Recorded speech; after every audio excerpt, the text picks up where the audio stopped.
매도 주문이 체결되었습니다.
김현정의 뉴스 쇼.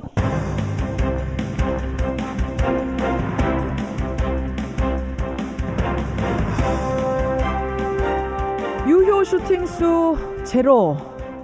골문을 향해서 유효한 골을 한 번도 차지 못한 답답했던 90분이었습니다. 애청자 여러분 안녕하십니까? 어젯밤에 있었던 월드컵 F조 첫 경기에서 우리나라는 공격도 수비도 지지부진한 채 0대1로 스웨덴에 무기력하게 패했습니다. 글쎄요, 경기 내용이 좋았다면 패했더라도 이렇게 아쉽지는 않았을 텐데 오늘은 좀 많이 아쉽네요.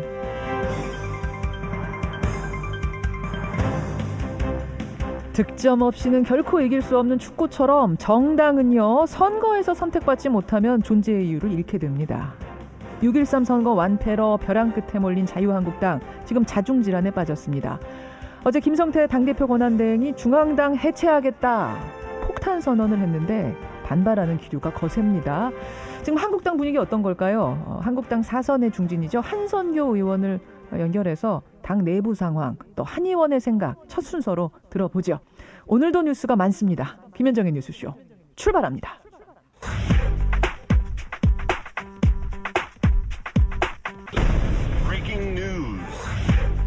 김현정의 뉴스쇼가 주목한 오늘의 포인트, 김정훈 기자 나와 있습니다. 어서 오세요, 김 기자. 네.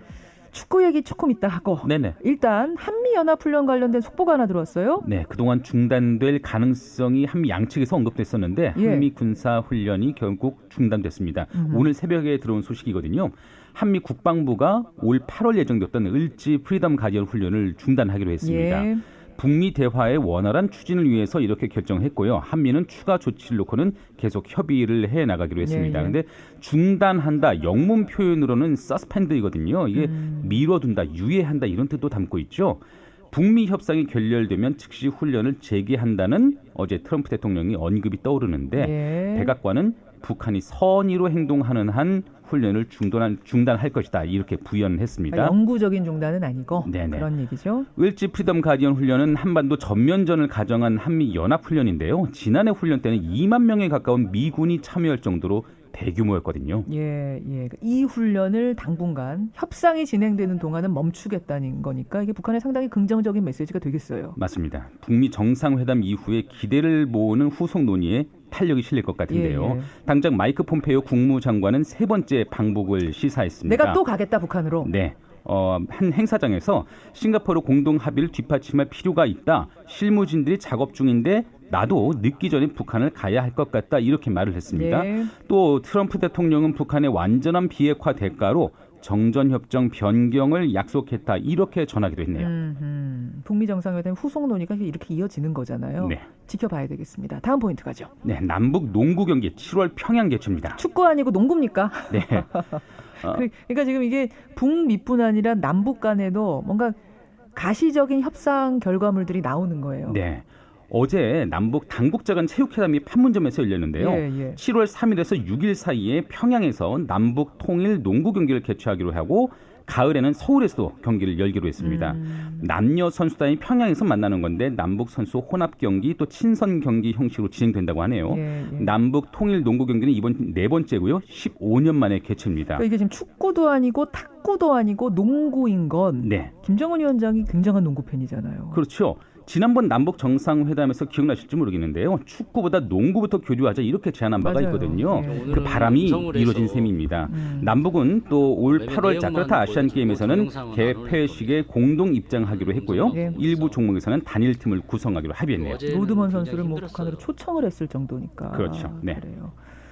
이렇게 남북 간 스포츠 교류에서는 낭보가 정해졌는데 축구 얘기를 하려니까 벌써 청취자 문자가 답답했습니다. 이런 문자가 들어와요. 네. 씁쓸했죠, 결과가. 네, 속이 상하더라고요.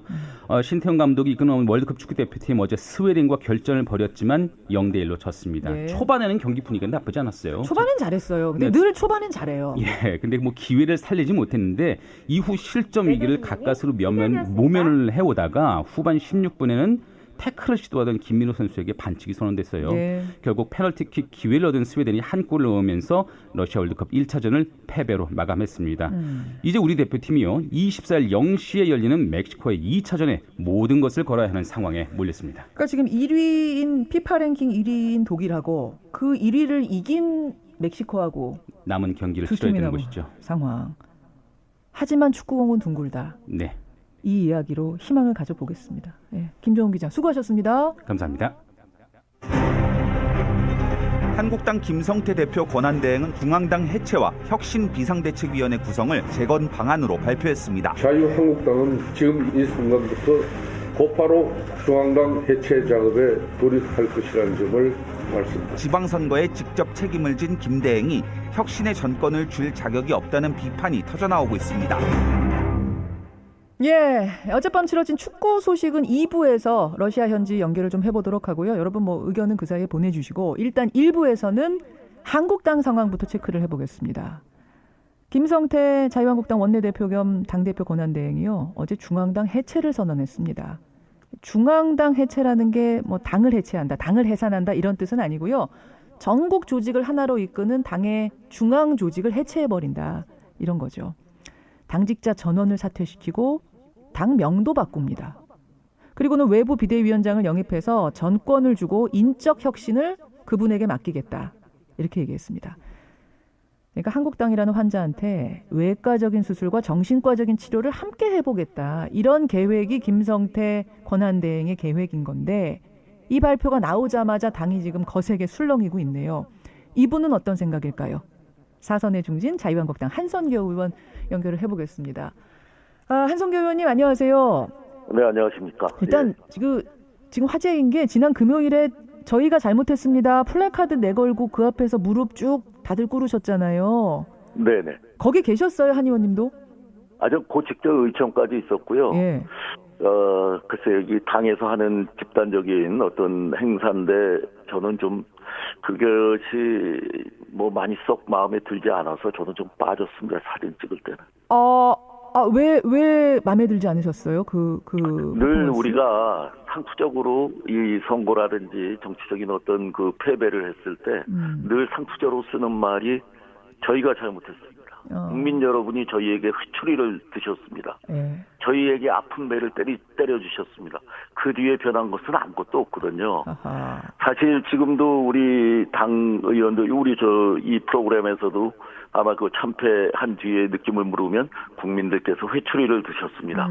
이런 얘기를 아마 하는 분들이 계실 텐데 맞습니다. 회초리라는 것은 예. 사랑이 관심이 들어있어야지 그것이 회초리로서의 역할을 하는 것이지 이 선거라는 것은 제가 이렇게 한 10몇 년 국회의원 생활을 해보니까 예. 선거는 못한 자에게 표를 안 주는 것이 아니고 예. 잘했다고 생각하는 정당이나 그 후보에게 표를 주는 것이 선거의 행위라고 생각해요. 그렇죠. 그래서 이 회초리를 들었다는 것은 사랑도 없고 관심도 없는데 표를 다음에 잘해 우리가 다음에 찍어줄게 이런 약속이 아니고 예. 지금까지 그런 대로 잘했다 민주당 아니면 문재인 대통령 정부가 잘해왔다 하고 한 50~60%가 준 거라고 생각합니다. 따라서 그렇게 늘 행사처럼 하는 잘못했습니다에는 저는 참여를 하지 않았습니다. 하나마나한 거다 이렇게 보신 거예요. 가서 그래서 무릎 꿇지 않으셨다 그 말이신데 그 진심으로 무릎 꿇었겠죠. 하지만은 그 행사라는 거 자체가 저는 그렇게 썩 마음에 들진 않았어요. 그러셨어요. 근데 거기서 그치지 않고 김성태 원내대표는 대표 권한대행이 되셨죠. 김성태 대표 권한대행은 어제 당 수수반으로 중앙당 해체 선언을 했습니다. 이거 상당히 폭탄 선언이었어요. 그러니까 내부의 구태는 김성태 권한대행이 앞장서서 구태청산위원장이 돼서 청산하겠다. 그리고 외부에서 영입한 비대위원장한테 인적 혁신 부분에 전권을 주고 맡기겠다. 이 구상 어떻게 생각하십니까? 좀 오버하신 거죠. 네. 오버요? 그렇죠. 이 권한 대행이라는 것은 우리가 저희 당으로서는 생각하고 싶지도 않지만은 박근혜 대통령이 그 어떤 직무가 정지됐을 때 황교안 총리가 권한 대행을 하지 않았습니까? 그렇죠. 황교안 총리는 사실은 총리의 그 범위 안에서 자기의 역할을 충실히 해와서 대행 역할을 잘했다. 예전에 고건 총리도 권한 대행을 했을 때 총리로서 권한 역할을 잘했다.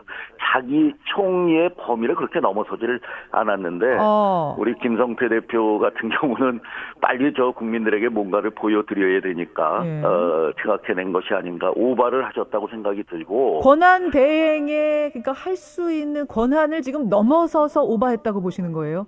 그렇죠. 대행이거든. 권한 대행. 대행할 수 없는 앞으로 거다. 정말 그분이 뒷부분에 얘기했던 비대위원장이나 누구를 영입해서 그분에게 정권을 주겠다. 예. 정권은 그분이 갖고 있는 것이고 이 대행은 그때까지 당을 그냥 순조롭게 순리대로 운영해 가는 것이고 한 가지 좀 제가 그러면서도 염려가 되는 것은 뭐 며칠 되지도 않았는데 중앙당 해체와 같은 커다란 그 플랜을 내갖고 걸고 나온 것으로 봐서는 또다시 이 한국당의 김성태를 중심으로 한 어떤 세력이 결집해 있는 것은 아닌가. 이 기회가 이 비주류에서 주류로의 전환의 계기는 아닌가. 이런 염려스러운 걱정도 합니다. 그러니까 그런 것은 아니라 믿습니다. 이 혼란을 틈타서 오히려 김성태 권한대행이 뭔가 주류로 올라서 보려고 하는, 뭔가를 잡아보려고 하는 몸부림은 아닌가라는 의심이 들어서 걱정스럽다?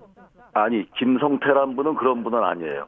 김성태란 분은 아닌데. 김성태를 애워싸거나 둘러싸 있는 분들이 혹시 자꾸 김성태 의원을 그렇게 잘못된 길로 이끌고 가는 것은 아닌가. 그게 누군지 몰라요. 제가 추측하고 있는 거니까. 누굽니까? 그 주변에 계시는 분들이 누구예요? 그냥 제가 추측으로 혹시 이런 일들이 벌어지면은 지금이 기회다. 그런 일이 있다면 회초리가 아니라 정말 지구상에서 떠나야 될 그런 정당이겠죠.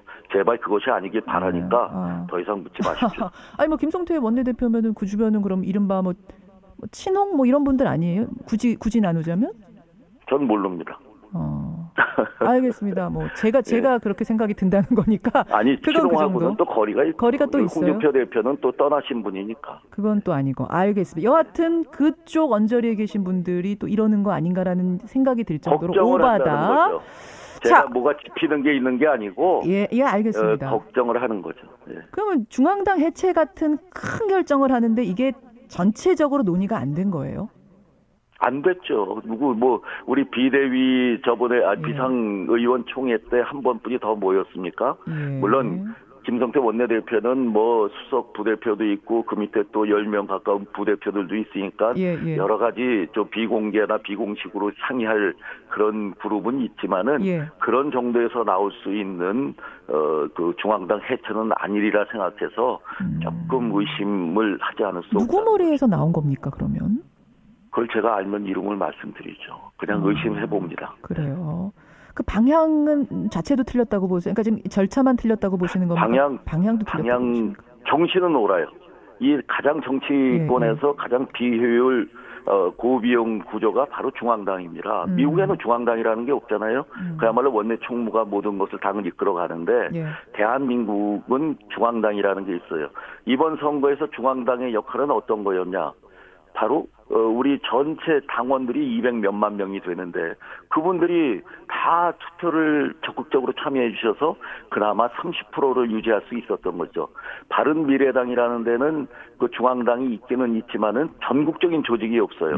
왜? 중앙당 생긴 지가 얼마 안 되기 때문에. 그래서 중앙당을 없앤다는 것은 전국 우리 정치계의 조직을 없앤다는 것이기 때문에 가히 혁명적인데 지금 현실에 맞지 않는 그런 대책이라고 생각합니다. 그러면 외부 비대위원장 영입해서 인적 혁신에 전권 주겠다. 이 부분은 방향 어떻게 보세요?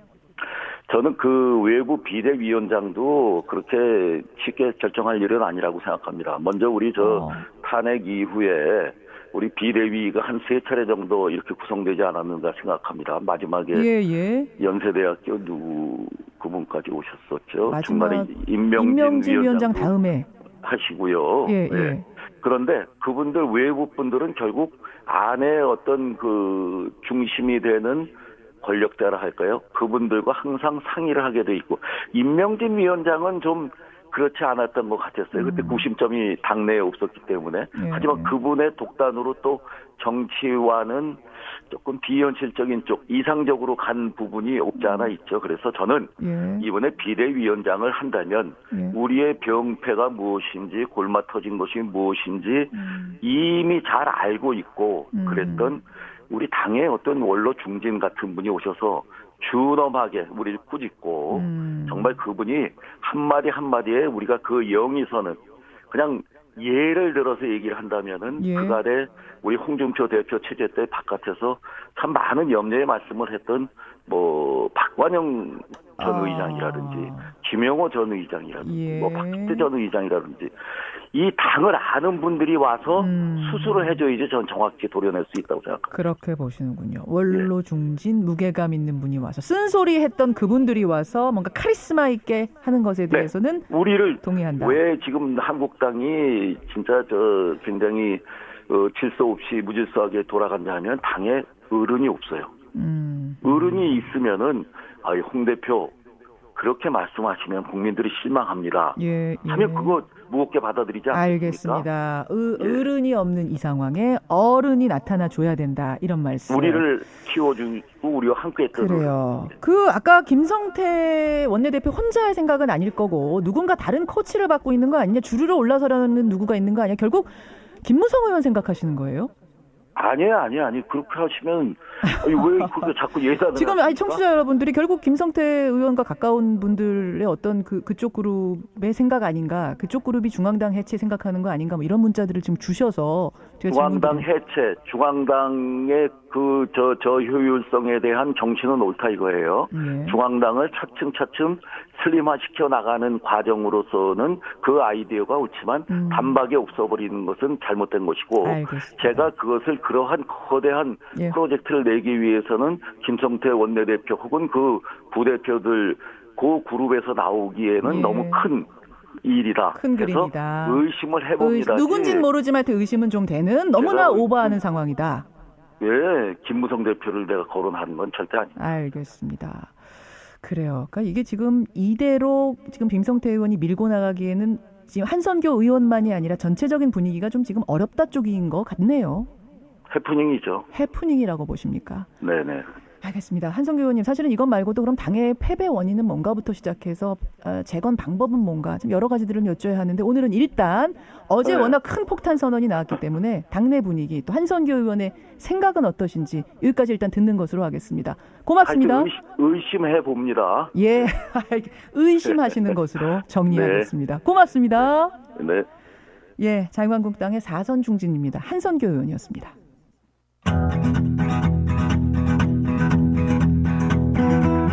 김현정의 뉴스쇼는 청취자 여러분의 참여로 이루어집니다. 트위터, 페이스북, 레인보우 게시판, 그리고 단문 50원, 장문 100원의 유료 문자 샵 1212, 우물정 1212 통해 참여하실 수 있습니다. 김현정의 뉴스쇼, 여러분과 함께 만듭니다.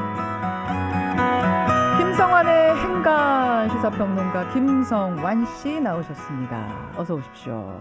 자꾸 완을 강조하시니까요. 자꾸 완두콩 생각나잖아요. 저도 이제 버릇이 돼가지고 완하게 되는. 고맙습니다. 축구 보셨어요? 봤습니다. 어떠셨어요? 좀 답답하기도 하고요. 아쉽기도 하고 정말 여러 가지 감정이 교차했어요. 그래도 열심히 뛰어줬습니다. 초반엔 괜찮았는데 네. 사실은 페널티킥 준 다음부터 좀 급격하게 무너진 느낌이 들어서 아쉽고. 객관적인 전력은 솔직히 말씀드리면 우리가 좀 밀렸다는 생각은 뭐 할 수밖에 없는데요. 맞아요. 그래도 열심히 싸워서 무승부까지만이라도 갔으면 정말 좋았을 것 하는 아쉬움이 많이 들었어요. 2부에서 러시아 현지 연결하면서 경기장에서 봤던 분들이 하고 행간에선 뭐 가지고 오셨어요? 어제 2장의 사진이 큰 화제가 됐는데요. 이번 지방선거에서 낙선한 후보 2명이 내건 현수막을 찍은 사진이었습니다. 저도 봤습니다. 유권자 조롱하는 현수막 내건 낙선자들. 이 뉴스의 행간을 좀 살펴볼까 합니다. 많이들 보셨을 거예요. 어제 화제의 그 플래카드. 하나는 지지해 주셔서 고맙습니다. 뭐 이런 게 아닌 정확히 내용이 뭐였죠? 하나는 이 수십 년 동안 선거를 저도 지켜봤는데 이런 낙선 인사는 처음 봤습니다. 이 자유한국당 강윤식 후보 서울 구로구청장에 출마했다 낙선했거든요. 예. 이런 문구가 적힌 현수막을 내걸었습니다. 인물보다 정당을 택한 민심 반성하고 새롭게 뛰겠습니다. 28.1% 괄호 열고 58,386표 가로 닫고 고맙습니다. 자, 고맙습니다. 반성합니다. 이거는 문제가 아닌데 인물보다 정당을 택한 민심. 요 부분이 굉장히 제가 훌륭한 인물인데요. 왜 정당 보고 찍으셨어요? 뭐 이런 건데요. 뒤에 득표율을 적어가지고 이렇게 왠지 꼭꼭 눌렀던 것 같은 느낌을 받게 만들었어요. 정당 보고 택하셨죠? 그 민심 이제 요 얘기가 되는 듯한 느낌. 네. 두 번째 화제 플래카드는 경기도 의원 낙선자 자유한국당 최성권 후보가 내건 현수막인데요. 문구가 훨씬 더 노골적입니다. 이재명 같은 자를 경기도지사로 낙선시키신 여러분, 당선시키신 여러분, 낙선이 아니고요. 당선시키신 여러분. 최성권 낙선시켜줘서 정말 고맙습니다. 경기도의원 낙선자 최성권 드림. 야, 정말 이건 정말 노골적이에요. 아니 이건 뭐가 고맙다는 얘기인지 모르겠네요. 이재명 같은 자를 경기도지사로 당선시키신 여러분, 저를 낙선시켜줘서 정말 고맙습니다. 이렇게 썼어요. 굉장히 도발적이지 않습니까? 이분은 제가 볼 때는 다음 선거에는 나올 생각이 없으신 게 아닌가라고 생각될 정도로 유권자들을 향한 거의 뭐랄까요? 그 조롱에 가까운 낙선 네, 인사 맞습니다. 같은 그렇게 느낌? 평가하고 있어요. 어떤 행간이 있습니까? 첫 번째 행간은 정말 다행이다입니다. 무슨 말씀이세요? 아니 이런 후보가 당선됐다고 생각해 보세요. 자기가 선거하면 다 자기가 잘해서 당선됐고 자기가 선거에서 패하면 다 남 탓하고 당이 뭔가 지지율이 안 나와서 그런 거고 유권자들이 인물 보고 선택하지 않고 당 보고 선택해가지고 그런 거고 어허. 이렇게 생각하는 사람들이 만약에 당선되면 어떤 생각을 가질까요? 유권자들은 안중에도 없을 가능성이 훨씬 높지 않겠습니까? 그러니까 어떤 사람이 당선된 것에 있어서 호불호가 갈릴 수도 있어요. 그럼 뭐 그럼요. 아니라고 정말 아니라고 생각하는 사람이 당선될 경우에 아쉬울 수도 있고 아니라고 생각할 수는 있지만 어쨌든 유권자들이 국민이 내린 민심인데 심판인데 그걸 겸허하게 받아들이지 않았다는 그 점, 그걸 말씀하시는 거죠. 맞습니다. 유권자는요. 후보를 선택할 권리가 있습니다. 후보자는 선택을 받는 사람이에요. 예. 왜 선택하는 유권자한테 뭐라고 합니까? 우리 대표팀 어제 스웨덴 경기에서 0대1로 아쉽게 패했잖아요. 그렇죠. 우리 선수들이 누구 탓하던가요? 그렇지 않았잖아요. 네. 오히려 탓하는 선수가 있었다면 감독이 전술을 잘못 구사해서 뭐 운동장에 기울어서 공이 한쪽으로 자꾸 굴러가더라. 나는 진짜 잘했는데 받쳐주는 사람이 없더라. 이렇게 얘기하면 그렇게 했으면 그 선수 다음번 대표팀 뽑지 말라고 할 겁니다. 너무 많이 먹죠. 그렇죠. 스포츠나 선거나 똑같습니다. 진 사람은 말이 없다. 네. 예. 두 번째 인간. 두 번째 인간은 당 혁신 움직임에 찬물을 끼얹었다입니다. 이 현수막이요? 네. 이 플래카드가? 요즘 자유한국당 분위기 어떻습니까? 쓰나미가 지나간 것 같잖아요. 우리 혁신하겠습니다. 반성하겠습니다. 그 혁신안 두고 백가쟁명식 여러 가지 얘기들 나오고 시끌시끌하긴 하지만 그래도 뭔가 변화하겠다고 하는 의지가 있는 거예요. 예, 예. 그런데 이렇게 자유한국당 얘기가 많이 보도가 되고 있는 상황에서 예. 이 두 장의 사진이 딱 공개되니까요. 그 밑에 댓글이 어떤 게 달리는지 어떻게 아세요? 달렸어요? 당대표도 막말하더니 후보도 그러네. 자유한국당 그럴 줄 알았어. 근데 안 찍었어. 그래서 안 찍길 정말 다행이야. 이런 게 줄줄이 달렸어요. 그러니까 지금 댓글에. 자유한국당에서 뭔가 좀 해보려고 몸부림치는 혁신에 몸부림치는 치는 그런 당원들까지 그런 의원들의 사기까지 다 꺾어버렸다. 그럼요. 자유한국당이 왜 아래부터 위까지 싹 바꿔야 되는지 그 이유 하나를 추가해 준 거나 다름이 없다는 얘기입니다. 그렇게까지 보시는군요. 마지막 행간은 그럼 뭡니까? 마지막 세 번째인가는 지고도 이기는 승부도 있다입니다. 지고도 이기는 승부. 스포츠에는 정말 그런 거 있어요. 많잖아요. 졌지만 정말 경기 내용 좋으면 우리가 뜨거운 박수 보내거든요. 그렇죠. 선수들이 객관적인 전력에서는 밀려서 졌어요. 예. 정말 투혼을 불살랐어요. 예, 예. 그러면 아마 뜨거운 박수가 쏟아질 겁니다. 맞아요. 그 선수들이 제가 잘못해서 졌습니다라고 눈물 펑펑 쏟으면 그 선수한테 많은 국민들이 박수 보내고 다음번 그 선수 또 뽑아가지고 우리는 또 왜냐면 경기하라고 할 거예요. 그 과정을 같이 보기 때문에 네. 같이 손에 땀을 쥐면서 보기 때문에 잘 싸운 건지 못 싸운 건지 알거든요. 선거도 마찬가지입니다. 최선을 정말 다해서 정말 열심히 선거운동하고 그리고 졌다. 예. 그리고 지고 난 다음에도 제가 잘못한 것 같습니다. 선거 결과에 승복하는 모습, 겸허한 모습 보여주면요. 국민들이 훨씬 더 많은 박수 보내고 예, 다음번 선거에 또 나오면 꼭 찍어야지 이렇게 생각한다는 거예요. 맞아요. 이건 맞아요. 이번에 선거에서 진 후보들 중에 예. 정말 겸손한 자세 보여서 국민들한테 박수 받았던 후보들도 꽤 많이 있잖아요. 있죠. 그럼요. 어떻게 생각하십니까? 승복하는 자세를 좀 배웠으면 좋겠다. 곽태희님 이런 문자 주고 계세요. 예, 현수막 좀 충격적이었던. 정말 놀랐습니다. 아마 저도. 정치 교과서에가 있다면 실릴 것 같은 정말 보기 드문 현수막. 오늘 회초리를 후보가 때린 것 같다는 생각도 들었어요. 여기까지 김성환 씨 수고하셨습니다. 네, 고맙습니다. 이민정님 혹시 자유한국당 이름 또 바꾸는 겁니까? 예, 바꾼다는 계획이고요. 5089님 중앙당 해체한다고 근본 문제 해결이 되나요? 여러 가지 얘기들 주시는데 오늘 2부에서 굉장히 반가운 인물이 지금 밖에 나와 계세요. 잠시 후에 함께 오겠습니다.